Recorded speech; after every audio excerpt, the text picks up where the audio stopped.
देशवासीले को आशीर्वादले जुन मौका मैले पहिलोचोटि पाएँ त्यसको मेरो निमित्त अभाग्य हो त्यो होइन। र त्यो पदमा गएर जुन आफ्नो काम हुन्छ र मर्यादाभित्र बसेर त्यो कति गर्न सके नसके त इतिहास भइसक्यो। र मैले देशवासीको सामने जुन मौका पाएँ त्यसलाई मलाई लाग्छ कि आफ्नो क्षमता अनुसार चाहिँ पुरा गरेँ।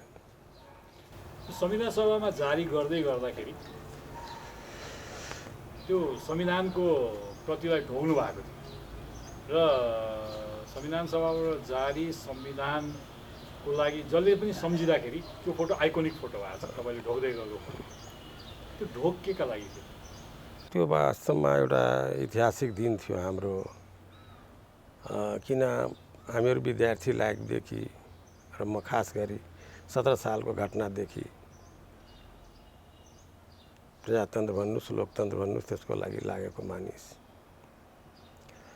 आफ्नो देशको इतिहास राणाकालदेखि पञ्चायतकाल, राणाकाल सुनेका थियौँ, पढेका थियौँ, पञ्चायतकाल भोगेका थियौँ, बहुदल कालमा हामी आफै तपाईँको एक्टर थियौँ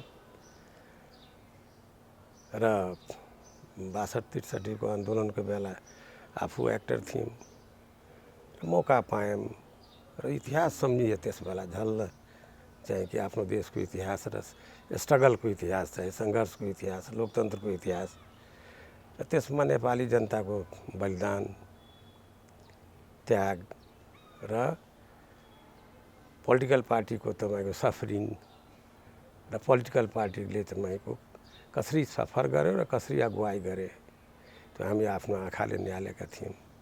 एउटा के हुन्छ झल्ल तपाईँको के टिभीको स्क्रिन जस्तो आउँदो रहेछ। त्यसले गर्दा म अलि भावुक भएँ। त्यो बेलामा चाहिँ कि मैले नै मौका पाएको थिएँ र आज यो लोकतन्त्रको मन्दिरबाट मैले नेपाली जनताको नासो नेपाली जनतालाई पस्किन गइरहेको छु। त्यो मेरो काम सुन्नुहोस् न, मेरो एक्लोको उपलब्धि थिएन। त्यो नेपाली जनताको सङ्घर्षको इतिहास, पोलिटिकल पार्टी नेताहरूको र त्यो नेपाली जनताको तपाईँको बलिदानको चाहिँ कि प्रोडक्टको रूपमा त्यो संविधान आएको छ भने त्यसमा पनि अलिक खिन्ता पनि थियो कि तराईमा गोली चलिरहेको थियो, मधेसका दलहरू तपाईँको छोडेर गएका थिए। मलाई के थियो, म पहाड मधेस जोड्दै जाने मान्छे जहिले पनि एउटा नेसनल पार्टीमा थियौँ र बिपीको सिद्धान्तबाट प्रतीक्षित मान्छे। यो सबैको देश हो, सबै मिलेर गएर यसलाई सबैले ओन गर्नुपर्ने। भोलि संविधान दिए भने सबैले तपाईँको बत्ती बाल्नुपर्ने। म पनि चाहेको के भन्छ कि खुसी भएर तपाईँको राष्ट्र सब मिलेर गयो भने राष्ट्र सफल हुन्छ, म पनि सफल हुन्छु र तपाईँको के भन्छ देशवासीले सब मिलेर जान्छु भने त्यो अलिकता खिन्ता पनि थियो। तर संविधान बनिसकेको छ। संविधान सभाबाट 90%ले तपाईँको त्यो टेक्निकली या संवैधानिक हिसाबले त्यो चाहिँ कि सही छ। पोलिटिकली तपाईँको के भन्छ कि सबैलाई समेट्न सकिरहेको छैन। म यो स्थानमा त फेरि आउँदिनँ, तर मैले त्यो चाहिँ सायद चाहिँ कि मैले समन्वय गरेर गर्न सकिएन भनेर त्यो आफ्नो पनि थियो। तर संविधान त मैले बनाउने होइन, संविधान त संविधान सभाले बनाएको र त्यो संविधान अनुसार तपाईँको मैले आफ्नो दिने हो। त्यो उपज जुन थियो, यत्रो लामो सङ्घर्षको चाहिँ कि प्रोडक्ट जुन थियो, उपलब्धि जुन थियो, त्यो मैले मौका पाएको थिएँ भनेर आज तपाईँको यो लोकतन्त्रको तपाईँको के भन्छ विधायिका जुन हुन्छ नि, त्यो सर्वोच्च निकाय हुन्छ। त्यसले देशको कानुन बनाउँछ। त्यो संविधान बनाए त्यसलाई उसले संविधानलाई संशोधन गरेर जाने उसको अधिकार हुन्छ। त्यसमा तपाईँ कानुन बनाउने ठाउँमा तपाईँको मैले तपाईँको त्यो नेपाली जनताको जुन भाग्य रेखा कोर्ने जुन नेपाली जनताको चाहिँ कि प्रतिनिधिहरूले लेखेको संविधान मैले मौका पाएको थिएँ भनेर यो सारा कुराहरू त मान्नुहोस् कि मैले त्यहाँ आउँदा भन्दा पहिले पनि तपाईँको झल के गरेर बोलौँला, के होला, के त्यहाँ मलाई लिखित बोल्न भन्छ होइन। लिखित बल्ल बोल्छ भनेर लिखित बोलेर त्यतिले मेरो मैले भन्ने हो कि मैले केही बोल्ने हो, केही मैले चाहिँ गर्ने हो। तर त्यो चाहिँ कि ढोक्ने कुरा जुन भन्नुहुन्छ त्यो अनायास मलाई तपाईँको समर्पणको कि भने यत्रो मन्दिरमा चाहिँ कि मैले नै मौका पाएँ। त्यो चाहिँ कि किन पार्लियामेन्ट जुन हुन्छ तपाईँको विधायिका जो सर्वोच्च हुन्छ त्यो तपाईँको जनताको मन्दिर हो। मन्दिरबाट त हामीले त आशीर्वाद लिन्छौँ नि। जनताको भोलिको भविष्य कोर्ने त्यो तपाईँको एउटा मूल संविधान आइरहेको छ भनेर, मूल कानुन आइरहेछ भनेर त्यसले गर्दा मैले भावुक भएर ढोकेकै हो।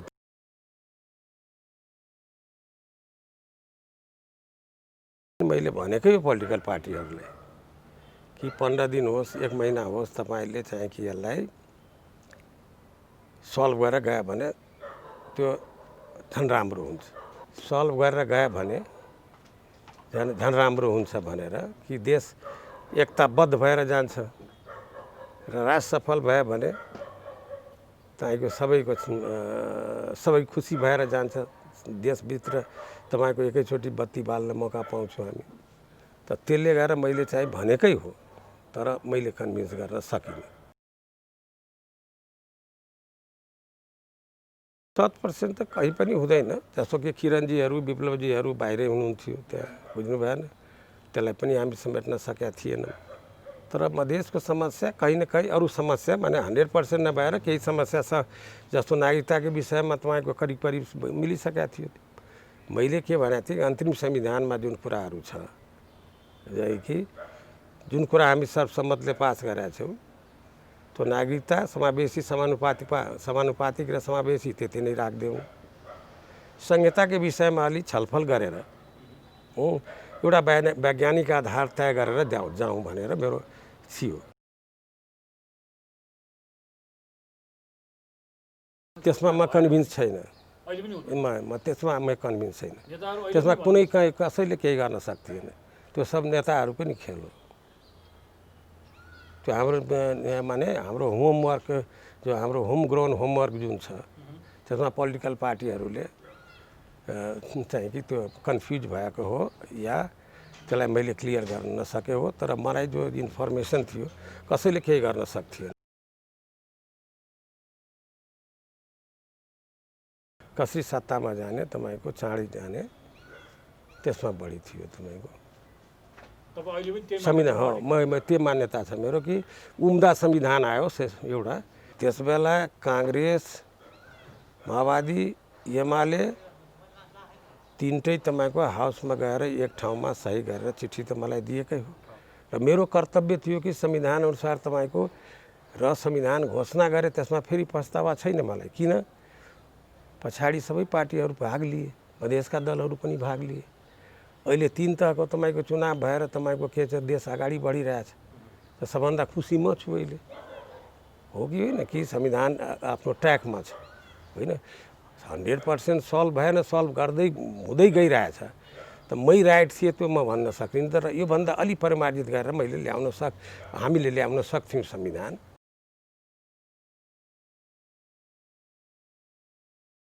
त मैले राजनीति गर्ने बेला थियो नि त्यस बेला मलाई त थियो कि देशवासीलाई कसरी जोडेर जाने हो कि पहाड र मधेसको खाडल नहोस् यो तपाईँ कुराहरू र त्यो समस्या समाधान हुन्छ भनेर त्यो चाहिँ सम्पूर्ण देशवासी एकजुट भएर संविधान घोषणा गर्छ भने संविधानको स्वीकार्यता योभन्दा बढी बढ्छ भनेर त मेरो काम त थियो के भन्छ संविधानको रक्षक र पालक हो नाताले र संविधानको घोषणा गर्ने मेरो दायित्व थियो। मैले संविधान बनाउने थिएन। उनीहरूले राखेको रिजर्भेसन ठिक थियो भन्ने लाग्छ मलाई। यो लाग्छ कि अलि योभन्दा बढी उम्दा संविधान हामी ल्याउन सक्थ्यौँ। योभन्दा बढी स्वीकार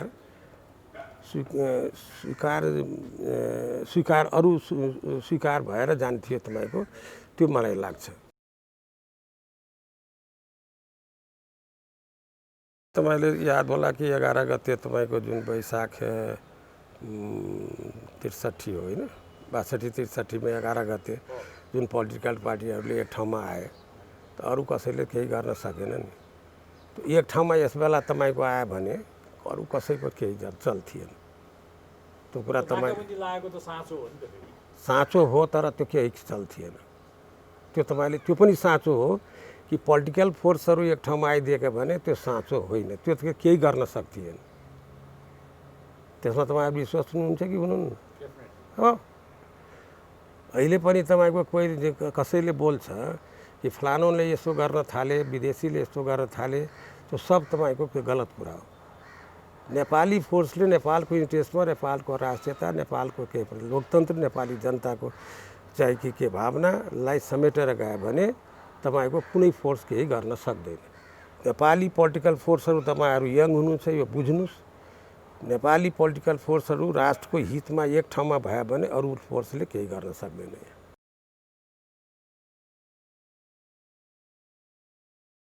सर्वस्वीकार भन्नुहोस् यसलाई, भइसक्यो। किन? तर अहिले जुन त्यो मैले भनेर जो केही मान्छेहरू वा केही पोलिटिकल पार्टीहरू असन्तुष्टिका स्वरहरू छ, त्यसलाई तपाईँको लोकतन्त्रमा सबैको कुरा सुन्नुपर्ने हो। तपाईँ लोकतन्त्रवादी हुनुहुन्छ भनेर कसैको अनदेखा गरेर जानु भएन। यस्तो बेलामा सहिष्णु भएर, कुण्ठा नराखेर, सबै देशवासी तपाईँको हाम्रो जस्तो भूगोलको डाइभर्सिटी छ, हाम्रो चाहिँ कि धर्म र जातिको चाहिँ डाइभर्सिटी छ, हिमालदेखि तराईसम्म, पूरबदेखि पश्चिमसम्म, त्यसलाई तपाईँको के भन्छ कि आत्मसात गरेर, छलफल गरेर, सल्भ गरेर गयो भने यसलाई स्वीकार बनाउने अझ पनि तपाईँको के भन्छ कि यसले डिमान्ड गरिरहेको छ। यसले अझ पनि डिमान्ड गरिरहेको छ। तर यो संविधान बन्छ, संशोधनको ठाउँहरू हुन्छ, असन्तुष्टिको स्वरहरूलाई सल्भ गर्ने ठाउँहरू हुन्छ। सल्भ गर्दै जाने तपाईँको के भन्छ लोकतन्त्रले डिमान्ड गर्छ, त्यसलाई सल्भ गर्दै जाने भने अरू राष्ट्रको लागि सुखद पक्ष हुनेछ भनेर मलाई विश्वास छ।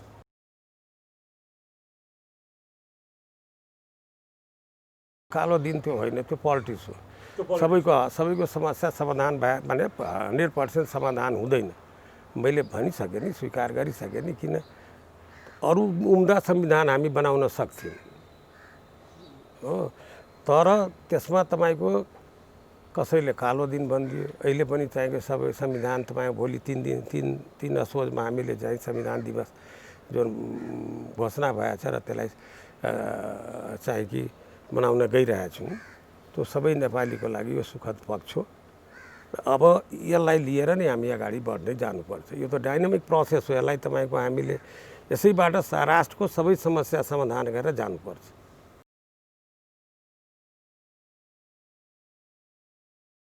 लोकतान्त्रिक र छ, गणतान्त्रिक छ, संहिता सहित छ, समावेशी छ, समानुपातिक प्रतिनिधित्व छ, होइन, धर्मनिरपेक्षता छ। यो सबलाई हामीले आत्मसात गरेर यसलाई जो संविधानमा छ त्यसलाई अगाडि बढाउँदै, कानुन बनाउँदै, यसलाई सल्भ गर्दै, लागू गर्दै लग्यो भने सबलाई चाहिँ कि सम्मानित गर्दै, त्यसले यो संविधानले त्यो ठाउँ दिएछ। सब नेपालीलाई चाहिँ कि समेटेर लग्ने यो संविधानले त्यो ठाउँ दिएको छ। लोकतन्त्रको एउटा युनिभर्सल प्रिन्सिपल छ र त्यसको मान्यता छ, त्यसको ट्रेडिसन पनि छ, मान्यताहरू पनि छ।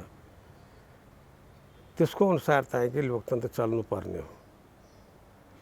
र अहिले विधायिकाले जो 15 सालको विधायिका थियो, 15 सालको चुनावपछि, 48 सालको चुनावपछिको विधायिका थियो, त्यो प्रकारले भाइब्रेन्ट विधायिका अहिले छ कि छैन, त्यो तपाईँहरू मूल्याङ्कन आएको छ। विधायिकाको गरिमा लोकतन्त्रको मर्मअनुसार चलिरहेछ कि छैन, त्यो तपाईँहरूले नै लेखिरहनु भएको छ। मैले पढिरहन्छु तपाईँको मिडियाबाट, तपाईँहरूको लेखबाट, तपाईँ उदीजीको लेखबाट। न्यायालय र न्यायालयका अरू अङ्गहरू हुन्छ, संवैधानिक अङ्गहरू हुन्छ। त्यसलाई तपाईँको निर्वाचन आयोग भन्नुहोस्, अधिकार दुरुपयोग भन्नुहोस्, अडिटर जनरलको अफिस भन्नुहोस्, लोकसभा भनौँ, उता मानवाधिकारको राष्ट्रिय मानवाधिकार आयोगको भनौँ, यो सारा निकायहरू हुन्छ। त्यसपछि तपाईँको सबलाई थाहा छ एउटा पर्मानेन्ट गभर्मेन्ट तपाईँको ब्युरोक्रेसी हुन्छ र सेना हुन्छ, राज्यको लागि राष्ट्रको लागि सेना हुन्छ, पुलिस हुन्छ, होइन, अरू निकायहरू हुन्छ। यो जति हाँगाबिङ्गा छ त्यो लोकतन्त्रको अनुसार तपाईँको हामीले सही मान्छे त्यसमा तपाईँको त्यसमा राख्ने कसको कर्तव्य हुन्छ? पोलिटिकल पार्टी जो सरकारमा छ र अपोजिसनमा जो छ त्यसको कर्तव्य हुन्छ। त्यो संविधानले ठाउँ दिएको छ। त त्यसको अनुसार तपाईँ सही मान्छे त्यसमा जानुपर्ने हुन्छ।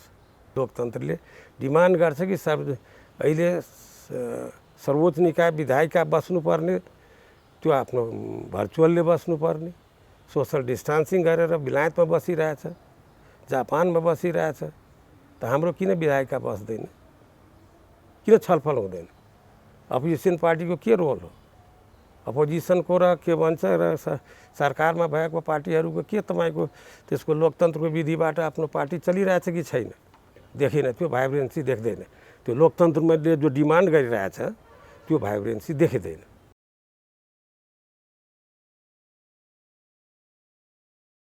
ट्र्याकमा त छ, ट्र्याकमा हामी छौँ।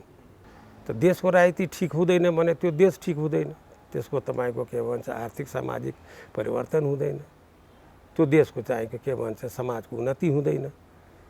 र लोकतन्त्र र त्यो गणतन्त्र लोकतान्त्रिक गणतन्त्र तपाईँको आजको संसारमा सबभन्दा उन्नत तपाईँको हामीले सिस्टम बसाएको छ। त्यो सिस्टम अनुसार हामीले काम गर्न सकिरहेको छैनौँ भनेर मेरो तपाईँको कहीँ न कहीँ भनाइ छ, मेरो भनाइबाट।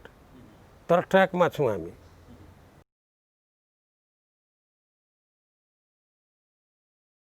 संविधानमा लेखेर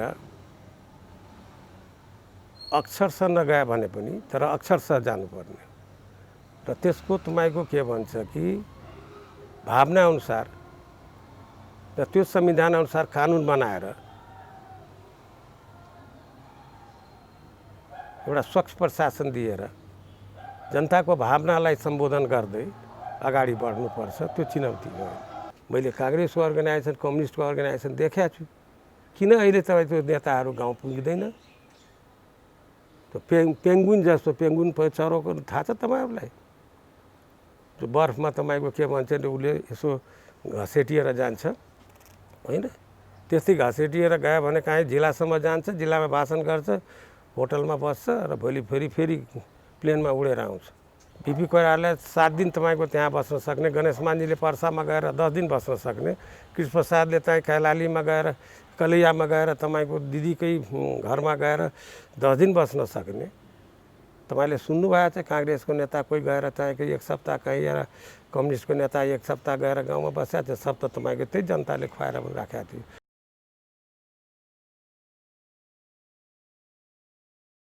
सरकारमा छ त्यसैलाई होइन, फेरि सरकारभन्दा बाहिर छ तिनीहरूको पनि जिम्मा त्यतिकै हो। फेरि लोकतन्त्रमा अपोजिसन या पोलिटिकल पार्टी जो चाहिँ कि के भन्छ कि जो राष्ट्रिय स्तरका पोलिटिकल पार्टी या क्षेत्रीय स्तरका होस् त्यसको पनि त्यतिकै जिम्मा छ फेरि लोकतन्त्रको लागि। उसले भन्न पाउँदैन कि लोकतन्त्रको लागि काङ्ग्रेस किन गएन तपाईँको के भन्छ अहिलेसम्म तपाईँको के जनतामा?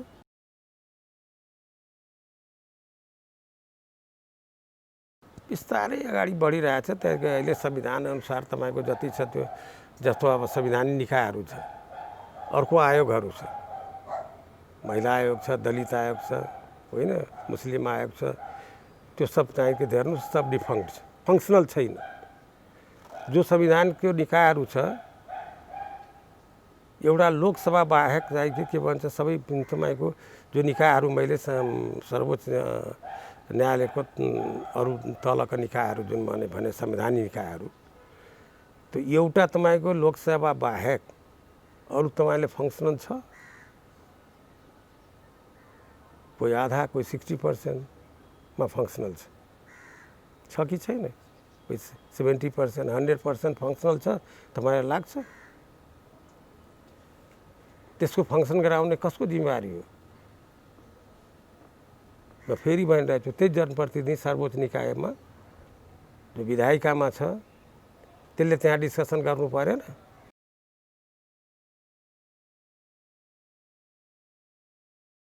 तर यही पोलिटिकल पार्टीको इतिहास छ कि छैन? यिनीहरूले तपाईँको के भन्छ कि 36 सालमा होस्, 46 सालमा होस्, 62-63 सालमा होस्, यिनीहरूले नै तपाईँको यही पोलिटिकल पार्टीको इतिहास छ र यदिको कन्ट्रिब्युसनले हामी लोकतन्त्र र गणतन्त्रमा आएको छौँ नि। यिनीहरूले पुनर्सिंहावलोकन गर्नुपर्ने, कहाँबाट आएको छु, अहिले तपाईँको जुन संविधान आएको छ त्यसले के हामीलाई डिमान्ड गरिरहेको छ, त्यो अनुसार आत्मसात गरेर चाहिँ जानुपर्ने। विगतका राजतन्त्र थियो त्यसले लोकतन्त्र चाहिँ जबरजस्ती स्वीकार गरेको थियो र उसले कहिले स्वीकार गरेर आफै बिदा भयो। त्यस्तै जो लोकतन्त्रलाई पूर्ण रूपले स्वीकार गरेन भने नेपाली जनता तपाईँको त्योभन्दा अगाडि छ। त्यसले गर्दा यिनीहरूले फेरि आफै जान्छ तपाईँको, तर देश त सफर गर्छ।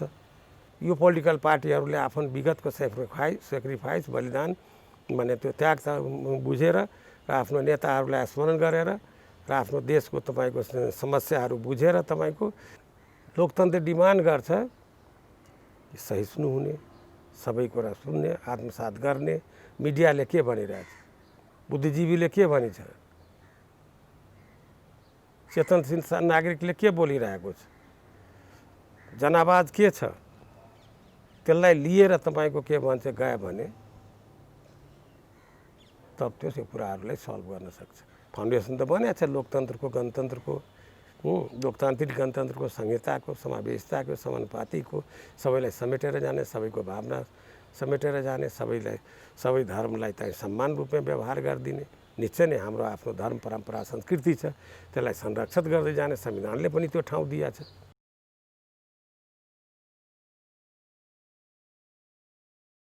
सबै सँगैमा काम गरेको मान्छे थिए, त्यसले गर्दा अनौपचारिक रूपमा फ्रेन्डहरू थिए, औपचारिक रूपमा उहाँहरू प्राइम मिनिस्टर हुन्थ्यो, म देशको राष्ट्राध्यक्ष थिएँ, म संविधानको रक्षक पालक थिएँ, उहाँहरू संविधान चाहिँ के भन्छ कार्यान्वयन गर्ने ठाउँमा हुनुहुन्थ्यो।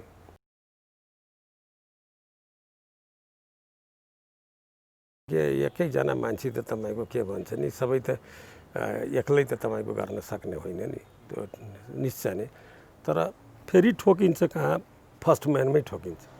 लिडरसिप जग्गा ठिक छ भनेर, किन म जुन ठाउँमा थिएँ मबाट पनि त्रुटि भएछ हो कि होइन, तर त्यसलाई चाहिँ कि टिमलाई दोष दिएर हो, परिस्थितिलाई दोष दिएर हुँदैन, त लिडरसिपलाई त्यो हुँदैन। लिडरसिप त तपाईँको त्यो च्यालेन्ज लिएरै गएको हुन्छ र प्रत्येक के भन्छ अप्ठ्यारो ठाउँबाट पनि तपाईँको उसले बाटो निकाल्छ, त्यो न लिडर हो।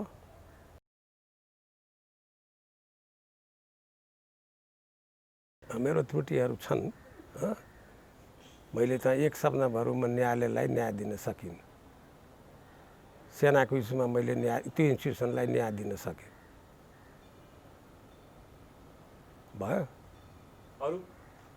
अरू अब साना त्रुटि होला, तर मेरो बृहत चाहिँ राष्ट्रको इन्ट्रेस्टमा मैले कुनै सानो त्रुटि गरे होला, त्यसलाई चाहिँ मैले चाहेको अब त्यति याद भएन मलाई। र सेनाको इस्युमा जे गरेँ म ठिक गरेँ, न त त्यो इन्स्टिट्युसन रहेन भने तपाईँको के भन्छ त्यो इन्स्टिट्युसनलाई मैले बचाउन कहाँ त्यसलाई न्याय गरेँ। न्यायालयको इस्युमा तपाईँको जुन तपाईँले भन्नुभयो कि खिलराजीलाई पदबाट रिजाइन नगराएर तपाईँ शपथ ग्रहण गराउनु हो भनेर, मैले पोलिटिकल पार्टीहरूले तपाईँको मिलेर सही गरेर बाबुरामजीको अध्यक्ष के भन्छ प्राइम मिनिस्टर हुन्थ्यो र संविधान संशोधन गरेर क्याबिनेटबाट उहाँले तपाईँको के भन्छ कि सिफारिस गरेर ल्याएकोलाई मैले संविधान त त्यो गलत होइन, त्यो पनि तपाईँ बुझ्नुहोस् कि त्यहाँबाट तपाईँको किन कार्यकारिणी त्यस बेला पार्लियामेन्ट थिएन र कार्यकारिणीबाट तपाईँको के भन्छ पोलिटिकल पार्टी जो फोर्सेसहरू थियो त्यो सबै मिलेर सिफारिस गरेर म कहाँ ल्याएको हो भनेर मैले त्यसलाई इन्डोर्स गरेको हो, त्यो त्रुटि भएको हो।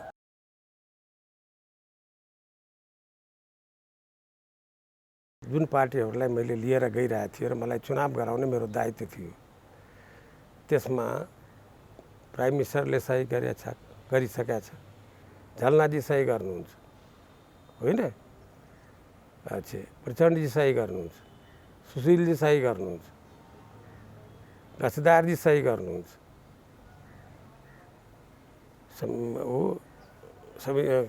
संवैधानिक परिषदमा जान्छ, होइन, संवैधानिक परिषदबाट पास हुन्छ। खिलराजी त्यहाँ 2N1 हुनुहुन्छ होइन, कार्यकारिणीको पनि हेड हुनुहुन्थ्यो, न्यायपालिकाको पनि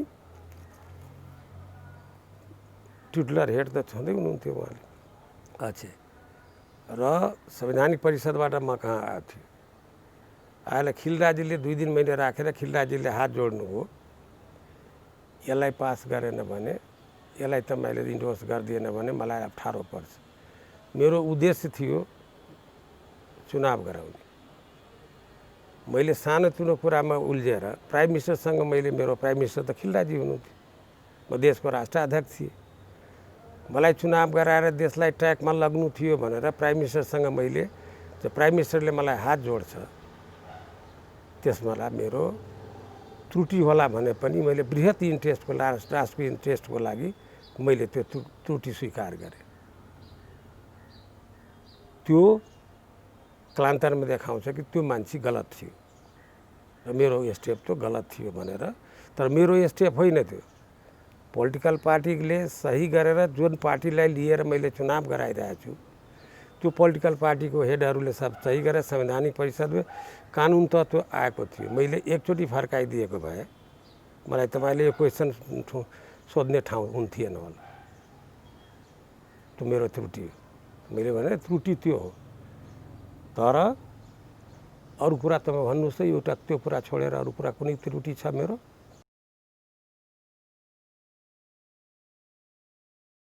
पोलिटिकल पार्टीहरूसँग चाहिँ कि दिन सकेन एउटा प्राइम मिनिस्टर, त मेरो काम थियो चुनाव गराउने कि मैले त्यो राजा जस्तो तपाईँको आफै चेयरम्यान भएर चुनाव गराउने? मैले त तपाईँको जनताबाट गएको थियो, मैले लोकतन्त्रको माध्यमबाट, त मैले त तपाईँको एउटा पोलिटिकल पार्टीहरूले मलाई एउटा प्रधानमन्त्री दिनु पऱ्यो या तपाईँको के भन्छ संसारमा भएको छ भने रिटायर्ड न्यायाधीशबाट तपाईँको चुनाव गराउनु पर्ने, या नागरिक समाजबाट तपाईँको त्यो पोलिटिकल पार्टीहरूले दिएर त्यसबाट दिलाई चुनाव गराउने। त्यसमा पनि कुरा उठ्या थियो।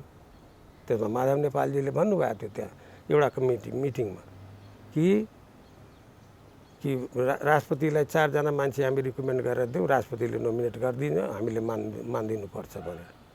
त्यसबेला तपाईँको अरू पोलिटिकल पार्टी काङ्ग्रेसी पार्टीले तपाईँको त्यसमा विरोध गर्नु। त्यसमा तपाईँले मलाई भन्नुहुन्छ भनेर किन त्यो पदमा राखेर उहाँलाई शपथ गराउन म संविधानको रक्षक पालक थियो, तर संविधानको व्याख्याता त उहाँ हुनुहुन्थ्यो। मैले सोधेँ तपाईँ संविधानको व्याख्याता हुनुहुन्थ्यो र म संविधानको रक्षक पालक छु, त्यो ठाउँमा छु, अब के गर्ने? तपाईँलाई शपथ गराउन गइरहेको छु भनेर तपाईँ के गर्ने? उहाँले भन्नुभयो संसारमा यस्तो कुराहरू भएको छ कि 2टा पदमा रहे पनि चुनाव गराउन सकिन्छ। पोलिटिकल पार्टीहरूले यसमा पदमा राखेर नि चुनाव गराएन। त्यसमा काङ्ग्रेस पार्टी नै तपाईँको अगाडि थियो। फेरि तपाईँको के भन्छ, काङ्ग्रेस पार्टी अगाडि भनौँ या अहिलेको माओवादी, पहिलेको माओवादी, अहिलेको एमाले, अहिलेको कम्युनिस्ट पार्टीमा नेकपा हेटौडा महाधिवेशनबाट पास गरेका थिए कि थिएन कि त्यो सिटिङ न्यायाधीश नै चाहिँ कि चुनाव गराउनुपर्छ भनेर? त मैले सब किन यही फोर्सहरूलाई मिलाएर लगेर न मैले चुनाव गराउने हो र अन्तर्राष्ट्रिय सहयोग लिने हो। लोकतन्त्रको पद्धति अनुसार यो गाडी गयो भने हामी सफल हुन्छौँ। नामको लागि लोकतन्त्र, कामको लागि लोकतन्त्रलाई आत्मसात गरे नगरेको गयो भने फेरि यो गाडी डिरेल हुन्छ। लोकतन्त्रलाई आत्मसात गराएको छ कि छैन? मैले तपाईँलाई उदाहरण दिइहालेँ। योभन्दा बढी उदाहरण पूर्व राजाहरूले लोकतन्त्रलाई उसले स्वीकारै गरेका थिएन।